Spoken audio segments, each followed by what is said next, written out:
Yes, Sass Jordan, how are you? Good, good. I'm glad. Thanks for calling. I'm already recording. Is that all right? That's perfectly fine with me. Beautiful, beautiful. I swear I won't swear. No, you know what? I figured you might throw in a swear word every now and again, to be honest with you. I thought I was bad until I saw this video of Adele at some award luncheon thing that she's been doing. She totally made me look bad. I'm like, wait a minute. Yeah, now you can say whatever you want. It was like salt and pepper, baby. Yeah, it's just, it's really strange the way everything has changed, where you can literally say almost whatever you want compared to like breaking into the business back when you did back in the day where, yeah, you really had to watch what you were saying, Yeah, that's so true. That's so true. Absolutely. Mind you, that's a deep Once I get that deep. No, we're not going to get that deep. What I really want to talk about is your big show coming up. You're on tour and you're coming into St. Catharines. This is the place where I've been to many times, the First Ontario Performing Arts Center on the 20th. Yes, Sky Wall is performing with you, and that's going to be great. But I don't know. I know for many, many years here in this market in Southern Ontario, like you were taking over the radio, like it or not. And specifically, there was this girl, Christy Knight. I almost thought that maybe you knew her. She talked about you so much. I'm not so sure. But your song that Make You Believer, it used to be the wake up song for the morning, gets you going through the day. You know what I mean? Like that. It sinks with me. It sinks into my soul. Oh, that's so awesome. So happy to hear that. It's really, I don't know. Did you say Christy? I said Christy Knight. Yeah, she used to work at Hits FM in Southern Ontario. Oh, I know what you're talking about. Yeah. Yeah. Well, we may have met once, but it was just, she was there a long time, and so was I. Yeah. Back in we talked on the phone doing interviews and stuff. Yeah, of course. You guys totally met, I think. You guys, it totally seems like almost the same person, But yeah, it was one of those songs like every radio station they were it's like and then they would talk over it.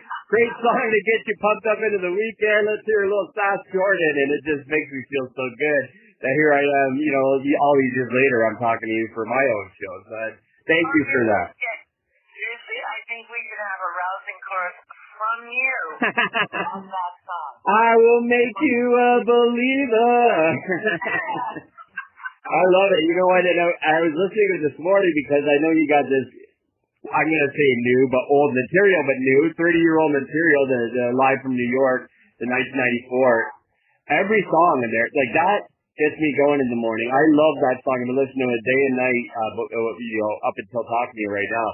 That really pumps me up. If this is what you're going to play on the 20th, then take my money right now. Do you mean that song or that record? I love the whole record. I love the way it opens. I love the radio DJ getting everybody together, and I just love how anything you do, Sass Jordan, it seems like you never have a bad day, because when you get out on that stage, it's like kick the front door open with your steel toe boots. We are rocking and rolling, and it just carries through the entire show. It's just a great energy. That's so fantastic to hear. And really, because that's sort of how I see my job is to get myself as happy as can be, and then I find that stuff is contagious, just like misery is contagious. You know what I mean? We've got enough of that in this world at this time, so I say the more we can pump ourselves up into a joyful celebration of life, the better. Yeah. Absolutely, and this is the way to do it with you coming into town, because it's deep down here with Sass Jordan music. It's played all the time on every classic radio station. Plus, we have a following of the blues down here that's pretty heavy. I host a few shows down here where they sell out the rooms playing the blues, and I know that's in your music quite a bit. Oh yeah, absolutely, and always has been. I just actually did those 2 records in the past, 5 years.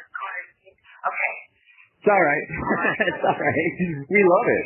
Explain time to me right now. I'm like, wait a second, it's 5 years. What the? No, it's 4 years. Wait a second, it's 4. Yeah. Anyways, whatever, who cares? It doesn't matter. No, we love the music. I truly feel like time is folding in on itself right now. It's a sci-fi adventure, baby. It kind of is, man. You never know where the world's going to go and what's going to happen. But one thing that is consistent is the music brings everybody together. And That's right. Yeah. And that's my memories of you growing up was that music, and I loved it. And how did you, I kind of got a question about this 1994 album, is how did you come up with, we're going to put this out? Like, was this something, because I'm sure that you don't remember the performances, or like, was this just something that you found and said, hey, we're going to release this because it sounds so damn good? That's exactly what happened. And it wasn't even me. It was the guy I work with, Nick, by the name of Chris. He goes, Sass, you know what, you should really release. He goes, I was listening to it the other day, and you should really release that. I think people would enjoy it. Plus the fact that the drummer on it is Taylor Hawkins. Exactly. You know, who left us years ago and was a really dear friend of mine. So, and it was kind of like, what a great way to sort of, for me, to sort of honor and celebrate him and what he, contributed to my life in the public way. In the private way is different, you know what I mean? But sure.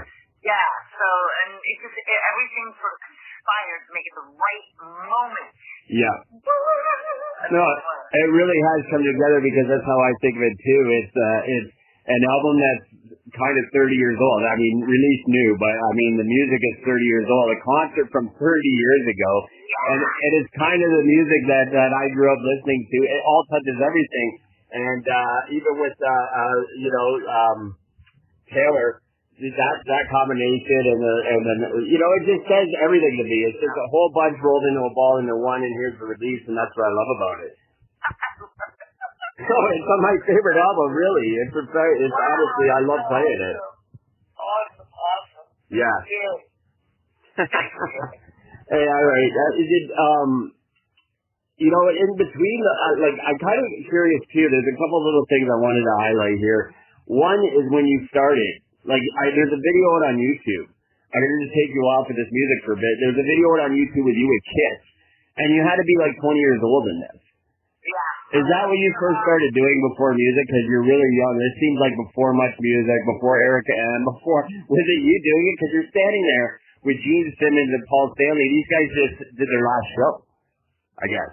Yeah, that's exactly right. No, I was in bands in the 70s. Wow. Yeah, I was a bass player in a band called the Pinups for like 4 years. Oh, wow. Bass and co-lead singer. I started when I was, I started playing like paid shows. Yeah. So, I'd be getting $20. Yeah. A huge, big, spanking big $20.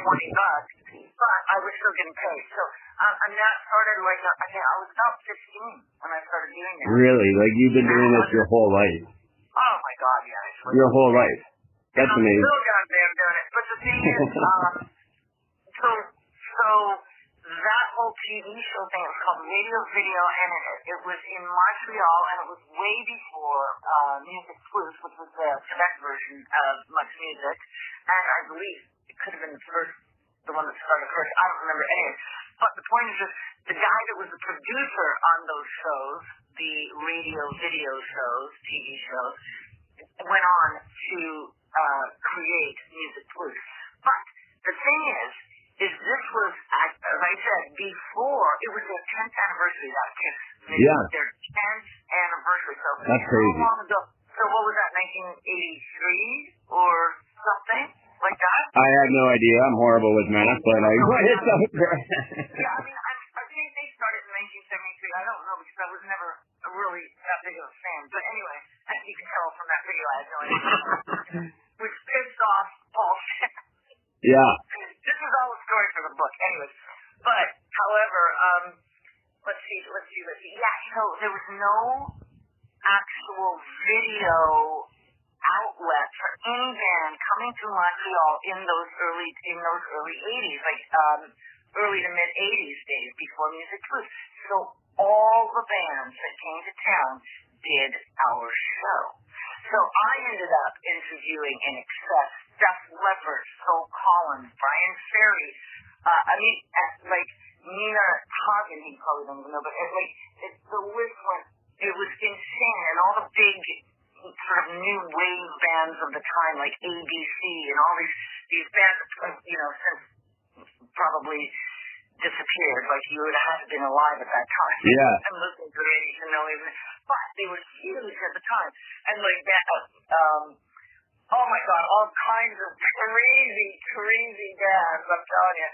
Anyway, and I introduced these people, and I had no idea what the hell I was doing.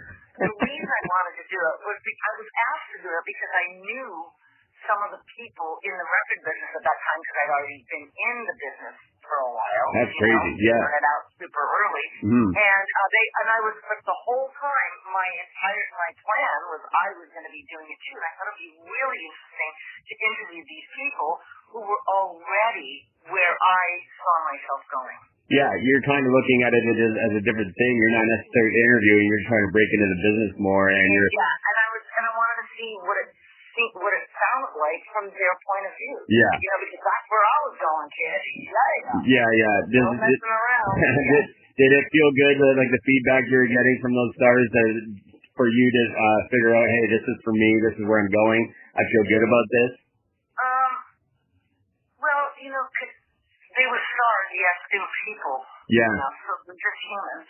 And, some of them, yeah, some of them, no. I didn't really look at it that way. Yeah. I was just looking at it as, like, let's see how people who are in a position that I will be in, how are they dealing with this? How does it look like? What does it look like, from that point of view? And what's going on around them? Like, what's the whole deal? What's the entourage? What does it look like? What does it feel? Yeah, all of that stuff.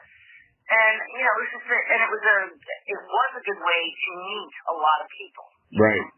Right. Yeah. Do you think you're on the opposite side of that now? Like you're in that position now where, because you were on Canadian Idol as a judge. So people coming into Canadian Idol are kind of looking at you now as kind of like your musical knowledge, your judging, your taste, what you have in your mind as to how they are going to form their career. Yeah, that was an entirely different situation. Really? That was a very constructed context. It was a TV show. Yeah, so and a TV show, exactly. A TV show requires a certain contextual, kind of landscape. And they were, the main thing with that show, they were creating a TV show, something that you'd want to watch. Yeah. It wasn't so much about the music. The music was almost like, ancillary. It's like, that was a good excuse for the TV show. Wow, really? So it's more a production, and you're kind of just doing the job, yeah. And it was incredibly fun. For sure. We had a blast. Yeah. There was some great music in it. Don't get me wrong at all. Like, I'm not dismissing it. It was fabulous. Absolutely. It was fun. But it was a completely different, quote unquote, reality than the one that I came up in. As it is now. I mean, this stuff changes, by the minute. It changes by the minute. So if somebody's saying to me, well, what advice would you give to someone who's starting out right now? I'd say, I suggest you go and find someone else who's starting out right now that did really well, because I started out 80,522 years ago, and this is not the same landscape. Absolutely not. No. You didn't have all this live streaming. You didn't have, you were... Oh, my God. Yeah. I mean, it wasn't even the same planet. Not even the same planet, and it was a lot harder to break into the business, I would assume, than it is nowadays, where you're kind of having these contests. I don't know about that. Really? Don't know about that because you see, every single time frame has its own pros and cons. And let's say the cons of today, the pros are that anybody can do it if they are clever enough to master the mechanical side of it, the skills and the mechanics, like of recording, etc., like that. But there's stuff now available for everybody at every level. That's right. Yeah, everything is available. And if you're good at programming and coding and all that stuff, yeah, good. Then you're gonna have you can create. You're ChatGPT for God's sake. But anyways, and so that's the pros. But because there's so many more people who are doing it, it's really challenging to stick out from the crowd. Yes, absolutely. So there's that. You know what I mean? And like in my case, there were and I'm not saying none, but very, very few female rock artists when I started. And I quite frankly think there still are, because it's not a genre that lends itself to the female particularly, or it never was. I think Alanis Morissette came along and sort of kicked that to the curb in the sense that it's like, oh, the angry woman. Well, maybe, but I think there's something to be said for your career as well. I mean, it was a little bit before Alanis Morissette, and then Alanis Morissette. Not that I'm saying Alanis Morissette is great, absolutely great, but you kind of have your own style, and you broke in at a time, like you said, where it was hard, but there was the grunge era starting around your time, was there not? Correct. After the first record that I released, don't forget, before that first record that I released, I had been working in music for 16 years. Right. Already. Yeah. And then I put out my first record. And then, and that was, it was called Tell Somebody. I think it came out, I know December 1988 was the first single from that record, which then went on to sell like platinum and a half in Canada, which was huge at the time.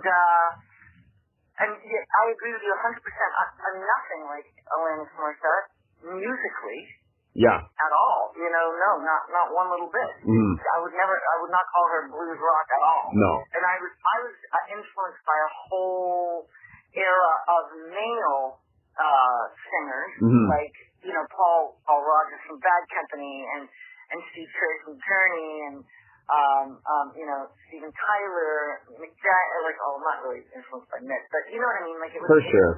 Robert Palmer, that was a big one. I love that. And I mean, I could go on and on. For sure. but they were 70s. It was all the 70s stuff that I was listening, that I grew up listening to. Yeah. That's what I listened to, and so that's what heavily influenced me in those days. Yeah. Anyway, well, that's the whole thing. Yes, I agree with you 100%. It really wasn't but Alanis Morissette hit a nerve. Okay, he hit a nerve. Absolutely. Timing, and it was massive. I mean, it was the most, and she ended up using my drummer. I know. Taylor Hawkins. Yeah. And I remember coming to the last show of my tour, which is when she saw Taylor, and I didn't even talk. I don't even know if I met her. But she was there with her manager. They were coming because her manager was friends with my manager, and they were looking for a band for her to go on the road with. Nobody had heard of her yet in the States. This is in the States. But, yeah. And isn't that crazy? Weren't you just coming off a tour when her tour began? Yeah, it was the very last show of my tour. I was touring with Steve Perry from Journey, actually. And, yeah, it was the very last show of the tour. I think it was like the beginning of December. I think it was around this time of year, beginning of December. It was in Los Angeles, Paramount Theater in Los Angeles. And I might have that wrong. But anyway, I can't remember excuse my language. No. You do you, Sass. We love it. It's not going to change. Anyone gives a flying what the name of it was. Who cares? I don't care. Anyway, it was the last show, and it was a theater. And they came, her and her manager came, and they ended up hiring my guitar player and my Nikki Lashley and my drummer Taylor Hawkins. Yeah. And they asked me, do you mind if we hire Nikki and Taylor? And I'm like, of course not. They're musicians. Yeah. They need to work. Yeah. And the next thing you know, it was the biggest thing in the world for a year or two. For sure. The biggest thing in the world, yeah. Yeah. And things went on from there. But that's how life goes. I kind of love it. Yeah, it's a roller coaster. Yeah. It's so amazing. It's peaks and valleys. It's a roller coaster. It's ups and downs. If you could try to take consistent energy and keep on going, that's kind of the message I get from you. It's just we're talking about, and you're going to be down here, and it's your birthday. It's your birthday week that week. That's right. So that makes it extra special. Yeah. You know, it's really exciting. I'm like, I don't know what we should do. I think everybody should bring their own bottle of Pampers, although I'm sure that's illegal. Well, no, they have alcohol at the venue. Oh my God! It makes everybody have to buy themselves a glass of champagne. Yes, there we go. And we'll all toast to the next 30 years. At which point I might be dead. So let's do it now. Next 30 years, man. Sass Jordan, it was great talking to you. I can't wait to be here for your birthday week. December 20th, get your tickets at sassjordan.com for all that. And this is going to be a great party. You have a 30-year legacy right here in Southern Ontario. People that have been listening to you on Classic Rock Radio. And we love it. We love you. And thanks for jumping on today. Dave, thank you so much. And by the way, I love y'all too. Yeah. I love all y'all. We're going to have a big party. December the 30th in St.Catharines.